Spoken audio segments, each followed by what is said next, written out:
వరద ముంపు గ్రామాలతో పాటు బాధితులకు రైతులకు ప్రభుత్వం తరపున అండగా ఉంటామని కేంద్ర సహాయ మంత్రి పెమ్మసాని చంద్రశేఖర్ తెలియజేశారు. కేంద్ర రాష్ట్ర ప్రభుత్వాల సాయంతో పాటు బాధితులకు అదనంగా సహాయం అందేలా చూస్తామని చెప్పారు. కొల్లిపర మండల లంక గ్రామాల్లో ఆయన పర్యటించారు. కొల్లిపర మండలంలో వరద ముంపునకు గురైన పలు గ్రామాలను కేంద్ర సహాయ మంత్రి పెమ్మసాని చంద్రశేఖర్ పరిశీలించారు. శుక్రవారం పలు లంక గ్రామాల్లో పర్యటించి వరద ముంపు బాధితులను పరామర్శించారు. ఉదయం జిల్లా కలెక్టర్ నాగలక్ష్మి, మాజీ మంత్రి ఆలపాటి రాజేంద్ర ప్రసాద్, జడ్పీ చైర్పర్సన్ హెనీ క్రిస్టినా తదితరులతో కలిసి అన్నవరపు లంక గ్రామాల్లో పర్యటించారు. అక్కడ బాధితులతో మాట్లాడి వారి ఇబ్బందులను తెలుసుకున్నారు. కృష్ణానది సమీపంలోకి వెళ్లి అక్కడ పరిస్థితిని పరిశీలించారు. ఈ సందర్భంగా పలువురు రైతులు ఇక్కడ వంతెన ఏర్పాటు చేయించాలని మంత్రి పెమ్మసాని కోరారు. అక్కడి నుండి కొత్తూరు లంక సహా పలు లంక గ్రామాల్లో పర్యటించారు. బాధితులతో మాట్లాడి వారికి ధైర్యం చెప్పారు.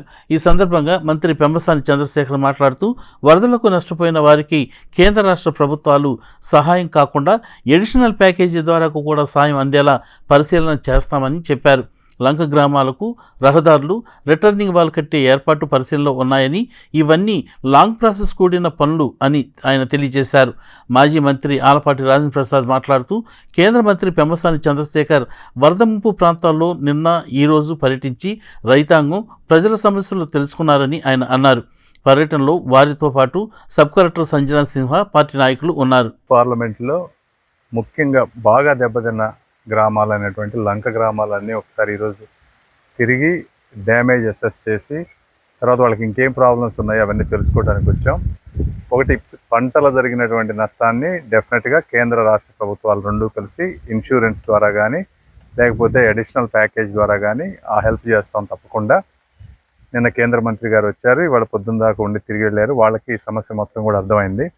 అవి కాకుండా ఎప్పటి నుంచో ఇక్కడ ఉన్నటువంటి ఈ వాక్వే ఏదైతే ఉందో తెనాలికి దగ్గరగా వెళ్ళేది 10 గ్రామాలకు కలిపి 10,000 మందికి ఉపయోగపడేటువంటి ఇది ఎప్పటి నుంచో ఉన్నటువంటి కోరిక వాళ్ళకి. దాన్ని ఒకసారి కాస్ట్ ఎస్టిమేట్స్కి వెళ్ళే విధంగా ఆలోచిస్తాం. అవి కాకుండా ఈ ఏరియాలో సాయిల్ కరోజన్ అనేది బాగుంది, ఎరోజన్ అవుతుంది. దీన్ని ఏదైనా లాంగ్ టర్మ్గా రిటైనింగ్ వాల్ కట్టే ప్లాన్ చూడాలి. ఇది కొంచెం ఎక్స్పెన్సివ్ ప్రాజెక్ట్, కొంచెం టైం పడుతుంది. వ్యవసాయం అంతా కూడా కౌలు రైతుల మీద ఆధారపడి ఉందని చెప్పి మనందరికీ తెలిసినటువంటి వాస్తవం, సత్యం.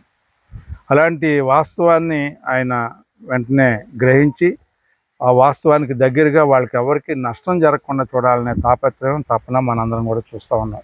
ఆయన వేసే ప్రతి అడుగు కూడా మనందరికీ ఉపయోగపడేలాగా ఈ రోజున ఉన్నందుకు మనందరం కూడా ఈ రోజున సంతోషించదగ్గ విషయం అని చెప్పి